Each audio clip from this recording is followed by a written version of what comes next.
Class 10th का science का यह क्वेश्चन है जो परीक्षा बेस पे बनाया गया है। इसमें 35 क्वेश्चन है, ऑब्जेक्टिव क्वेश्चन। तो एक नंबर इसमें सवाल दिया गया है कि प्रकाश के परिवर्तन के कितने नियम हैं। ऑप्शन दिया है, इसमें 4 ऑप्शन दिए हैं। तो प्रकाश के परिवर्तन के कितने नियम हैं? तो प्रकाश के परिवर्तन के 2 नियम हैं। ऑप्शन आपका बी हो जाएगा। देखिए सवाल 3-4 बार लगभग पूछा गया है। 12, 15 और 20 और 21 में यह सवाल बार बार पूछा गया है। चलिए आगे सवाल देखते हैं। सेकेंड क्वेश्चन है कि प्रकाश तरंग का उदाहरण है। प्रकाश तरंग का उदाहरण कौन सा है? ऑप्शन ए दिया है ध्वनि तरंग, विद्युत चुम्बकीय तरंग, पराबैंगनी किरणें। तो इसमें आपका सही ऑप्शन होगा बी, विद्युत चुम्बकीय तरंग। 3 नंबर क्वेश्चन दिया है कि क्लोरोफिल वर्णक्रम होता है। तो क्लोरोफिल वर्णक्रम कैसा होता है? तो इसका ऑप्शन ए हो जाएगा हरा। 4 नंबर सवाल दिया है कि मनुष्य में वृक्क संबंधित है।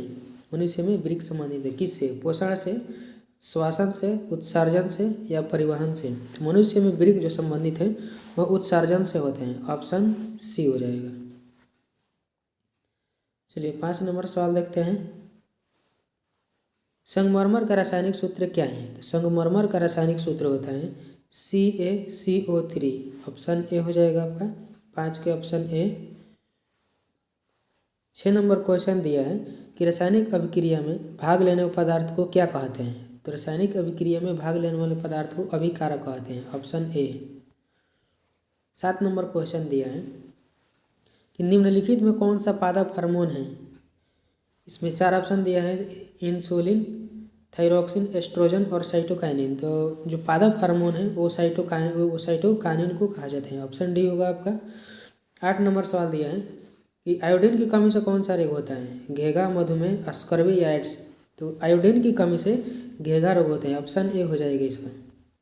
9 नंबर सवाल दिया है कि फ्लेमिंग के वाम हस्त नियम में बाएं हाथ की तर्जनी संकेत करते हैं किस चीज़ की? चालक पर आरोपित विद्युत बल की दिशा या चुंबकीय क्षेत्र की दिशा, चालक में प्रवाहित विद्युत धारा की। तो बाएं हाथ की फ्लेमिंग के बाएं हाथ की जो तर्जनी है वह किस चीज़ की संकेत करती है? चुंबकीय क्षेत्र की दिशा को संकेत करती है। ऑप्शन बी हो जाएगा। 10 नंबर सवाल में दिया है कि विद्युत चुम्बकीय प्रेरण की खोज किसने की थी? फैराडे ने, मैक्सवेल ने, एम्पियर ने या फ्लेमिंग ने। तो विद्युत चुम्बकीय प्रेरण की खोज फैराडे ने किया था। Option A.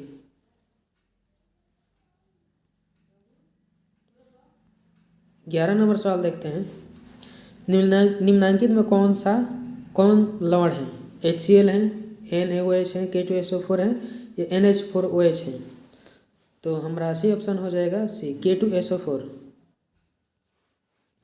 12 नंबर सवाल दिया है कि किसी भी उदासीन विलयन का pH मान क्या होता है? 5, 7, 14 या 0। तो किसी भी विलयन का जो उदासीन विलयन का जो pH मान होता है वह 7 होता है। ऑप्शन बी हो जाएगा आपका। 13 नंबर सवाल दिया है कि बेकिंग सोडा का अणु सूत्र क्या है? इसमें 4 आपका ऑप्शन दिया गया है और पूछा गया है कि बेकिंग सोडा का अणु सूत्र क्या है? तो इसका सही आपका आंसर होगा NaHCO3। ऑप्शन सी हो जाएगा। ठीक है।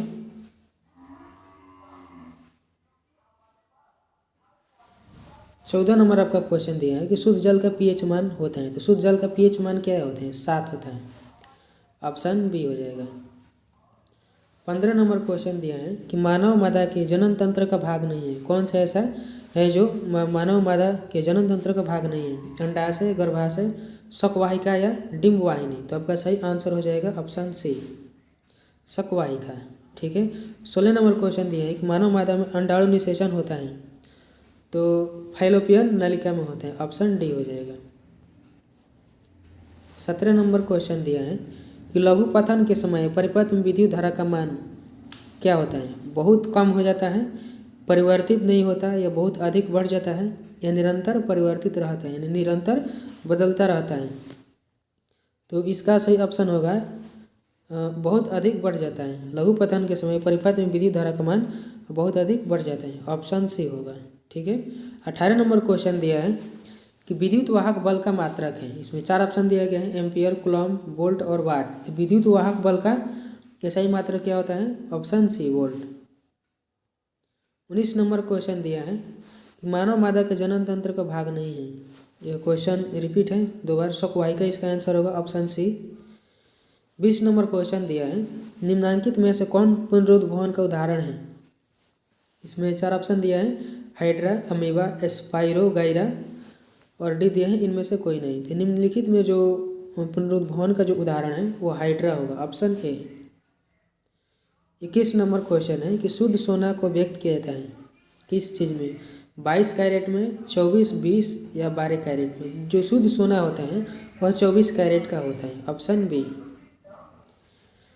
22 नंबर क्वेश्चन दिया है कि ओजोन परत पाया जाता है किस चीज़ में, वायुमंडल के ऊपरी सतह में, निचली सतह में, या वायुमंडल के ऊपरी सतह में, या वायुमंडल के मध्य सतह में। ओजोन किस भाग में पाया जाता है, तो वायुमंडल के ऊपरी सतह में ओजोन पाया जाता है, ऑप्शन बी होगा इसका। 23 नंबर सवाल देखते हैं, चिपको आंदोलन का मुख्य उद्देश्य संरक्षित करना था। क्या संरक्षित करना था जो चिपको आंदोलन का मुख्य उद्देश्य था, मिट्टी को बचाना, वृक्षों को बचाना, या जल को, या बिजली को। तो सही ऑप्शन होगा, चिपको आंदोलन का मुख्य उद्देश्य वृक्षों को संरक्षित करना था, अर्थात बचाना था। ठीक है। 24 नंबर क्वेश्चन दिया है आपका कि आवर्त सारणी के प्रथम वर्ग के सदस्य हैं। आवर्त सारणी के प्रथम वर्ग के जो सदस्य हैं वह कौन से धातु हैं, अम्लीय, क्षारीय, अक्रिय या मिश्र धातु। तो आवर्त सारणी के जो प्रथम जो पहले वर्ग के जो सदस्य हैं उस क्षारीय धातु को माना जाता है, ऑप्शन बी।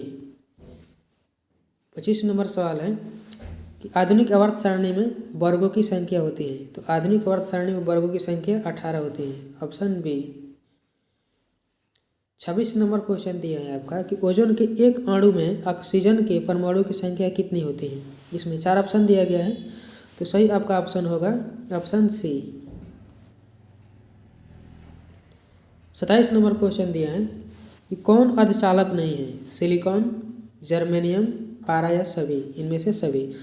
तो पारा जो है वह अर्धचालक नहीं है, ऑप्शन सी। ठीक है, चलिए आगे सवाल देखते हैं। 28 नंबर में दिया है कि विद्युत प्रतिरोध का मात्रक क्या होता है। तो प्रतिरोध का मात्रक ओम होता है, ऑप्शन सी। 29 नंबर क्वेश्चन है कि विद्युत धारा का मात्रक है। विद्युत धारा का मात्रक एम्पियर होता है। विभवांतर का सही मात्रक क्या होता है। तो विभवांतर का सही मात्रक वोल्ट होते हैं। विभव और विभवांतर का दोनों का सही मात्रक वोल्ट होता है। ठीक है, फिर इसमें आगे यहाँ दिया है कि विभव का ऐसा ही मात्रक है। तो विभव का ऐसा ही मात्रक क्या होता है, वोल्ट। 32 नंबर सवाल है कि इनमें कौन बुझा हुआ चूना है। इसमें 4 ऑप्शन दिया गया है और पूछा जा रहा है कि इनमें कौन बुझा हुआ चूना है। तो आपका सही ऑप्शन होगा ए, CaO। 33 नंबर सवाल है कि प्लास्टर ऑफ पेरिस का रासायनिक सूत्र है। CaSO4 × 2H2O, या CaSO4 × ½ H2O, या Na2CO3 × 10H2O। 3 ऑप्शन दिया गया है।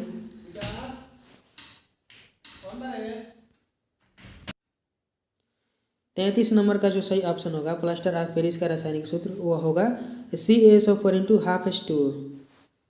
ऑप्शन आपका बी हो जाएगा। ठीक है, चलिए आगे सवाल देखते हैं। 34 नंबर में दिया है कि वह परक्रम जिनके द्वारा नए जीव उत्पन्न होते हैं उसे क्या कहते हैं। इसमें 4 ऑप्शन दिया गया है, जनन, लैंगिक जनन, अलैंगिक जनन या वृद्धि। जिसमें वह परक्रम जिसमें जिनके द्वारा नए जीव उत्पन्न होते हैं उसको जनन कहा जाता है, ऑप्शन ए हो जाएगा। ठीक है, चलिए आगे सवाल देखते हैं। इसमें 35 नंबर, किस प्रजाति में अत्यधिक विविधता देखी जाती है। ऑप्शन ए में दिए हैं शेर, चिंपैंजी, बी में, सी में गैंडा या मनुष्य। सबसे अधिक विविधता किस जीव में देखी जाती है, किस जाति में देखी जाती है। तो सही आपका ऑप्शन होगा ऑप्शन डी, मनुष्य में अत्यधिक विविधता देखी जाती है। ठीक है, तो 35 तक हमारा क्वेश्चन कंप्लीट हो गया।